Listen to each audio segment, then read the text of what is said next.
Hallo ihr liebe Leid, hier ist wieder der Yankee mit Let's Play Monkey Island 2 LeChuck's Revenge auf Pelzig. So, jetzt gehen wir mal zum Friedhof. Da müssen wir ja nämlich was von der Tote besorgen. Wir können uns natürlich auch noch die Voodoo-Liste hier angucken, die Voodoo-Shopping-Liste. Großartige Rezepte vom internationalen Haus des Mojo. 139, Tante Helens Voodoo-Rezept. Ja, was vom Vater, was vom Kopf, was vom Körper und etwas von den Toten. Wir gucken uns natürlich mal die Kreuze hier an. Okay. Stans Gebrauchtkreuze. Also Stan hat offensichtlich mal wieder ein neues Geschäft. Gucken wir uns mal die Krypta hier an. Die Ricketts. Also no trespassing, hier kommt keiner durch, sagen wir es mal so. Hier die Krypta. Stans gemütliche Gruft Trademark. Ein Platz für die Ewigkeit. Kein Glück. Okay. Die Quagmires. Who else but Quagmire? Gucken wir uns mal hier das Grab an. Warnung, Quarantänegrab. Die sind durch Grünzungefieber gestorben. Okay, da gehen wir mal lieber nicht hin. Das steht auch schön abseits, das Ding. Gucken wir uns mal die Gräber hier an. Hier liegen die Gordo-Brüder. Zu groß für irgendein Schiff. Hoffen wir mal, dass sie in der Erde genug Platz haben. Oder dass die Erde sie aushält. Das Grab. Die Grouts. Okay. Dann gucken wir uns einmal hier die Grabsteine hier an. Das Grab des unbekannten Piraten. Klassiker. Okay, das Grab des unbekannten Kabinenjungen. Des unbekannten Betrunkenen, der Gesicht nach unten in seiner eigenen Kotze am Strand gefunden wurde. Klasse. Okay, das gehört für die zukünftige Kunde. Dann gehen wir dort zu den Gräbern noch over. Und... oh, die Musik. Gucken wir uns hier mal die Grabsteine an. Hier liegt Daredevil Jim McDowell. Hand aus Stahl. Moment. Das müssen wir nochmal. Hand aus Stahl. Ein Bein aus Holz. Jim hat jedes Risiko aufgenommen, das er finden konnte.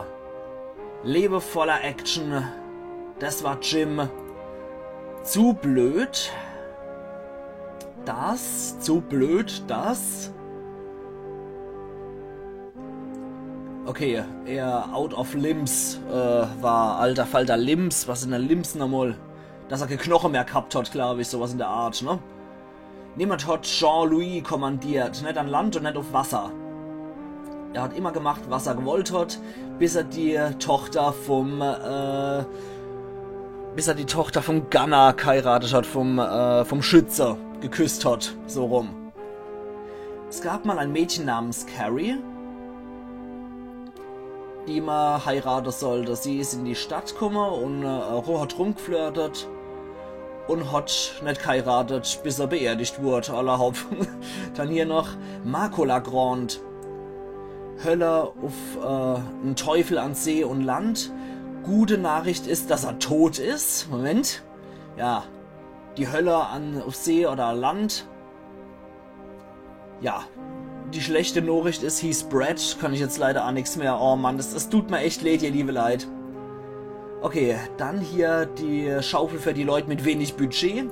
Es tut mir leid, wenn ich die ganze Wortwitze da auch nicht so entsprechend übersetzen kann. Das tut mir wirklich leid, ihr liebe Leid. Ich hoffe, ihr habt eine Nachsicht mit mir.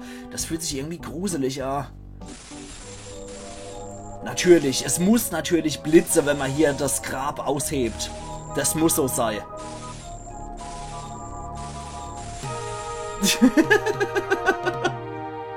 Ich kenne schwere, dass irgendjemand auf dem Grab von meinem Großvater was Komisches verarscht.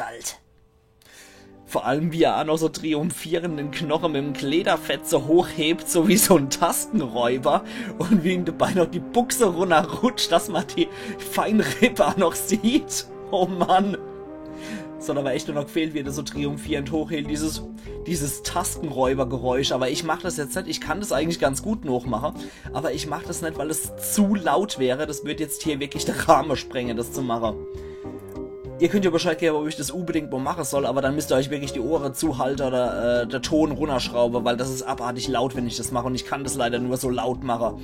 Ähnlich wie damals immer nur die Musik in einer Lautstärke ging. Widerlich, nachdem man sich schon mal den Knochen angeguckt hat. Gut, jetzt brauchen wir noch was mit seiner Kleidung. Das dauert ein bisschen länger. Aber bis dahin gehen wir erstmal zur Halbinsel. Ich weiß, die müssen wir uns erst später eigentlich angucken. Und ist erst später wichtig, aber ich finde, wir sollten doch mal einfach mal vorbeigucken. So, da können wir nämlich zum Hausboot gehen. Moment, wenn wir jetzt hier sind, ja, wir können uns natürlich an das Schild angucken.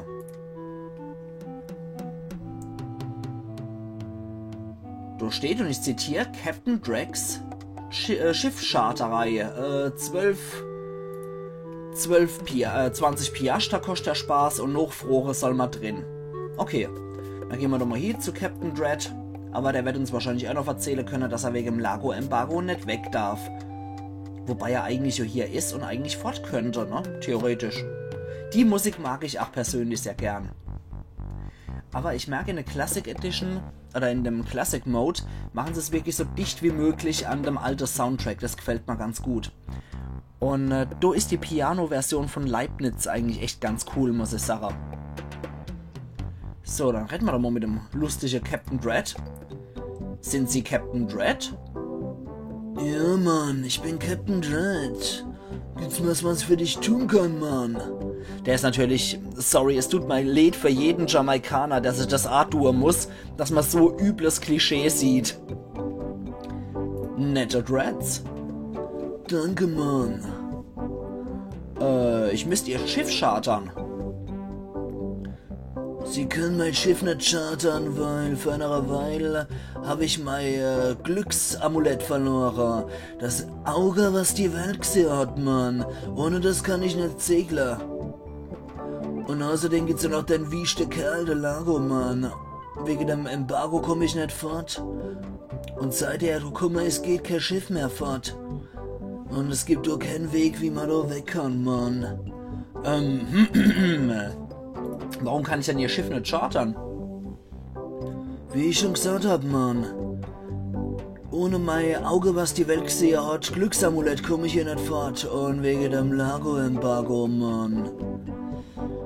Okay, sagen Sie mal was über Ihr Glücksamulett, was Sie da verloren haben, über Dinge Sie. Ist vor ein paar andere Zeit passiert. Mein Navigator und ich sind zur legendären Insel geschippert. Und als wir da waren, sind wir Gefangene von den Kannibalen waren. Aber ich bin entkommen, Mann. Und mein Navigator hat nicht so viel Glück gehabt. Alles, was ich gefunden habe, waren Achappel. Und ja, den habe ich behalten, Mann. Oh Jesus, ich glaube, ich habe Ihren Freund getroffen. Ja, das war, wenn ihr euch erinnert, das war der da. Das war, glaube ich, der Kopf, der uns zu LeChuck geführt hat. Ich glaub nicht. Okay. Na gut, ich muss noch Drescher genau. Ich muss noch Schätze jagen und so. Alles klar. Mach's gut, Mann. Ja, da ist die gute Sache, dass ich hier das Monokel hab. Das macht's in etwa her, ne? Das macht's in etwa wett. Und zwar, das Monokel brauche ich, weil Wally hat damit eigentlich die Welt gesehen, sagt er ja eigentlich, ne? Da Wally mit dem Ding die ganze Welt schon kartografiert hat, ich glaube, das war das, was ich mit World Map nicht wirklich richtig übersetzt habe. Ich glaube, er hat gesagt, er war schon überall auf der Welt und hat schon überall alles kartografiert. Und deswegen ist das auch das Auge, was die Welt gesehen hat. Sodela, jetzt müssen wir noch ein bisschen was machen. Und zwar müssen wir zu den Männern ohne Moral wieder hochgehen und fangen uns die Ratte. Das brauchen wir, damit wir unser Geld kriegen, um Captain Dread zu bezahlen. Wir machen die Box auf. Wir benutzen unser Stöckchen damit es aufbleibt. Dann benutzen wir den Bindfaden mit dem Stock und den Käse mit der Box. Dann warten wir, bis Rettele hier geht. Und dann ziehen wir an der Schnur. Zack. Jetzt machen wir die Box auf und schnappen uns das Rettele. Die eingesperrte und sich Reihe lümmelnde Ratte. So, gucken wir uns mal an. Goldige kleine Kerl. Retten wir mal mit der. Nö, damit kann ich anscheinend nicht retten. Na gut, da haben wir dann jetzt mal wieder die Rad geklaut, aber das mal verwenden, also selber. Und zwar verwenden wir die hier. Jetzt sorgen wir dafür, dass der Franzos gefeuert wird. Oder Saarländer. Ersatzweise sind Saarländer immer so halbe Franzose. Gut. Dann benutzen wir nämlich die Ratte mit den Vichyssoise und keine Angst, wir ersaufen sie nicht. Gut, dass es eine kalte Suppe ist. Ja, wir ersaufen die arme Ratte nicht. Die kann dort drinnen Bad nehmen, kann sich hier mästen an dem Lach und an der Krummbeere. Und dann retten wir jetzt nochmal mit dem Koch. Dann gibt es nämlich ordentlich was auf den Deckel von dem Koch. So, Barkeeper. Ja, buh. Wie ist dann der Eintopf heute? Eintopf? Wir servieren hier nur Gourmet-Suppe. Und unser neuer Koch, der hat den ganzen Tag an einer bestimmten speziellen Vichyssoise gearbeitet. Gucken wir doch mal, wie weit er ist. Ja, wie ist die Vichyssoise, Bernard? Exzellent, Sir. Möchte Sie mal probieren? Na klar, möchte ich das. Ach, du liebster Kettel. Du Schmeich, woher hast du dann dein Rezeptbuch? Du bist gefeuert. Aber, Sir, raus hier. Geh aus der Haare. Das ist das Widerlichste, was ich jemals im Leben gesehen habe. Guck doch mal all die Haare. Ach, was ist denn das für ein Zeich? Und wie werde ich jetzt den Scheißdreck da los? Ist doch widerlich so. Ach. Ja, hier ist dein Sub.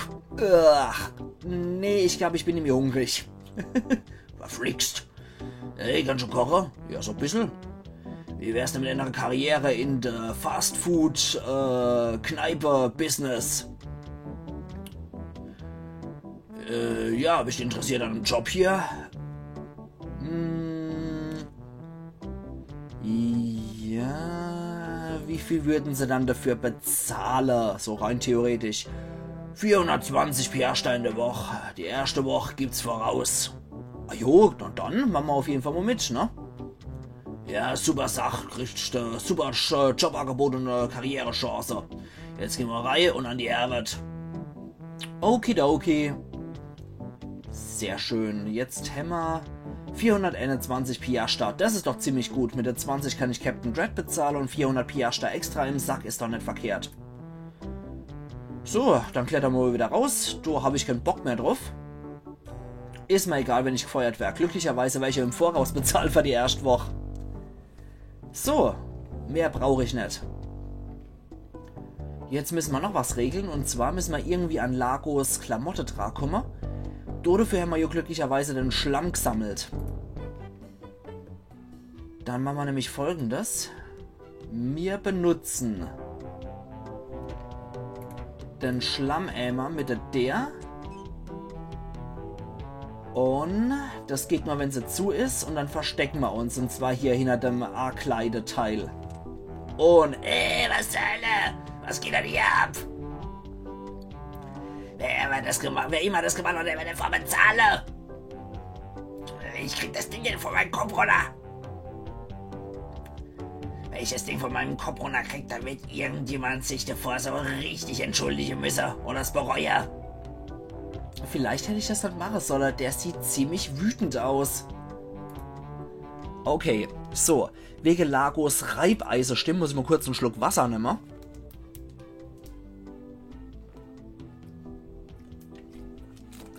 Schon sehr viel besser. Weil ich habe bei Lago schon im Vorfeld gewusst, dass ich denn so spreche, wäre das passt einfach zu einem kleinen Wiesche Zornigel. Deswegen habe ich jetzt auch meine Wasserflaschen direkt neben Draht zum Trinken. Okay. Du machst mich verrückt, Marty. Das ist auch mein Name. Ich will's umsonst und heut Nacht. Was? Eine Party heute Nacht? Ja, natürlich komme ich. Ich renne immer mal weg. Ja, du musst dir keine Sorge drum machen. In 3 Jahren. Vor 3 Jahren oder? Ich brauch's heute Nacht. Was? Wir sind die ganze Nacht auf? Ach, das ist sinnlos. Du sagst denn, dass ich mir das hole oder sonst. Also ich soll es mir jetzt im Prinzip erklären, dass er das heute Nacht haben will. Aber Macht nix. Wir machen dann Folgendes. Das ist auch nochmal so ein Unterschied zwischen Easy Mod und einem harten Mod. Beim Easy Mod hätten wir uns einfach ein Hemd holen können. Beim harten Mod ist es eigentlich viel lustiger, das Ganze. Moment, wo ist dann... Verflixt nochmal, Moment. Hier. Wo ist dann das... Ah, ich weiß wie ich drauf komme. Wer hat dich denn in mein Zimmer gelassen? Oh, oh, ich hab ja gewusst, dass das deiner ist. Jetzt geh the fuck raus hier. Okay, ich weiß, wo es ist. Ich hab's, Ups. Ja, Entschuldigung. Wir müssen nochmal raus. Ich weiß, wo er ist, der Zettel. Ich habe gedacht, ich finde ihn auf dem Bett oder in der Schublade, aber Lago ist ja schon so ein Messi-Schwein, deswegen ich weiß, wo er sie gemacht hat. Wir müssen nochmal rein. Und wir müssen die der zumachen. Scheiße, er ist immer noch hier. Okay, so einfach geht's dann doch leider nicht. Verflixt nochmal. Wir müssen jetzt warten, bis der völlig weg ist. Okay, dann müssen wir halt nochmal aus Woodtick raus. Anders geht's nicht mehr. Weil der Typ hat sich hinter der versteckt. Das heißt, ich muss die der zumachen. Und dann finde ich dort einen Wäschereizettel. Und dann kann ich mal auch seine Klamotte abholen. So, noch einmal rein, noch Woodtick. Das war aber auch verflixt schnell do, der alte Wieste, kleine Kotze, Ultra-Kotzbrocke. So, gehen wir mal da hier. Und holen uns jetzt nochmal den Zettel ab. Ich hoffe, dass der Kerl nämlich in seinem Zimmer ist. So, dann sind wir schon mal hier. Verschließe. Ja, okay. Macht die der zu. Und schnappt da der Wäschereizettel. Macht die der wieder auf. Und geh raus. So. Gut. Dann gucken wir uns da das Ding. Gut, dass ich erst... Ah ja. Nett. Einfach nur. Okay. Na gut. Ich weigere mich auch strikt nice zur Sache. Also nice in einem englischen Satz in Ordnung, aber einfach so von Deutsch oder einfach nur, das ist nice oder sowas sagt, da bin ich kein großer Fan davon, ganz ehrlich. Okay, so, hier, ich hab was. Ach ja, das sind die Klamotten von Mr. Lagrange, die sind fertig. Die müssen irgendwo hier sein, habe ich doch vor einer Weile schon gesehen. Ja, was sind sie dann? Sogar ein Papagei und ein Holzbär wird hier gewaschen, oh Gott. Ah, da kommt's ja. Großartig. Und zweimal jetzt Lagos Sport-BH. Okay, das Ding gucken wir uns mal an.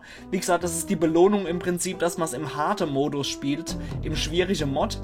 Weil dann kriegt man dann perleweiße BH. Netter aprilfrischer Trademark-Geruch. Okay. Ansonsten im Easy Mod kriegt man einfach nur stinknormales Hemd. Das wäre aber zu fußgängermäßig. Deswegen kriegt man im Hard Mod hier so ein wunderschönes Sport-BH von Lago. Anscheinend hat der kleine Kerl einen Knabenbusen. So, da aber eigentlich sein Hemd schmutzig war ist, muss der Sport-BH noch aus einer alten Bestellung kommen. Dann können wir jetzt direkt zu der Voodoo Lady gehen. Wir haben im Prinzip alles besorgt, was wir brauchen. Wir haben das Geld, um Captain Dreadart zu heuern und sein Schiff zu chartern. Wir haben sonst noch 400 Piaster noch im Sack, beziehungsweise 401 Piaster im Sack. Dann haben wir die ganze Sache, die wir sonst noch holen mussten. Wir haben die ganze Sache für Lagos Voodoo-Puppe. Das heißt, wir kommen doch relativ gut zurecht. Ach ja. Wir dürften soweit alles haben. Wieder zurück, Herr Threepwood. Ja, wegen der Voodoo-Puppe. Hast mal die Zutaten gebraucht, die Ingredienz, ja? Okay, ja, ich habe hier ein bisschen was in seiner Spucke. Exzellent. Du kannst das Papier behalten. Hast mir noch andere Ingredienz hier besorgt? Ja, selbstverständlich, ich habe hier sein Toupet. Nicht wirklich was von seinem Kopf. Aber vielleicht finde ich ein bisschen was von seiner Schuppe da drauf. Igitt. Hast du mir noch andere Ingredienz hier gebracht? Ja sicher, ich habe hier noch den Knochen von seinem Opa. Perfekt. Noch andere Ingredienz hier. Natürlich hier diesen perlweißen Sport-BH. Ja, das wird funktionieren. Und als letztes kann ich ja Voodoo-Puppe machen. Ich hole für meine Juju-Tasche und jetzt die Ingredienz hier. Oh, eine Schuppe von Lagos Kopf, ein Stück von seinem Vater, ein Tropfer von seinem Körper und ein bisschen was von der Knoche von der Tote. Und zu allerletzt geheime Voodoo-Zutaten und Glutamate. Und das wird definitiv gut. 2, 4, 6, 8. Wer wird umgebracht? Lago, Lago, ja. Juhu. Ja, das sieht eigentlich auch sogar ihm ziemlich ähnlich. Danke, Voodoo Lady. Eine Sache noch. Die Ingredienzen sind nicht gerade die allerbeste. Das wird zwar funktionieren, aber nur in einer bestimmten Distanz. Du wirst an Lago sehr nah ran müssen. Sehr, sehr nah. Okay. Da haben wir sie. Ja, die sieht genau wie er aus. Na, wir gucken sie mal an. Die sieht kläh, bösartig und hässlich aus. Genau wie Lago. Und die Nadeln, die sind scharf. Perfekt. So. Na dann würde ich mal sagen, für Silvester haben wir doch eigentlich übermorgen der optimale Ausgangspunkt. Und zwar zu Silvester verlassen wir direkt Scab Island. Das finde ich eigentlich sehr schön, muss ich sagen.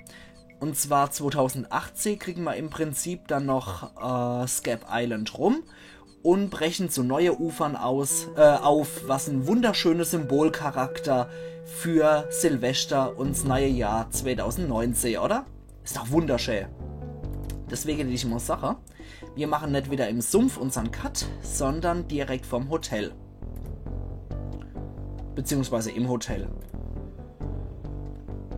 Wir sehen uns dann übermorgen wieder zu Silvester zu Let's Play Monkey Island 2 LeChucks Revanche auf Pelzig.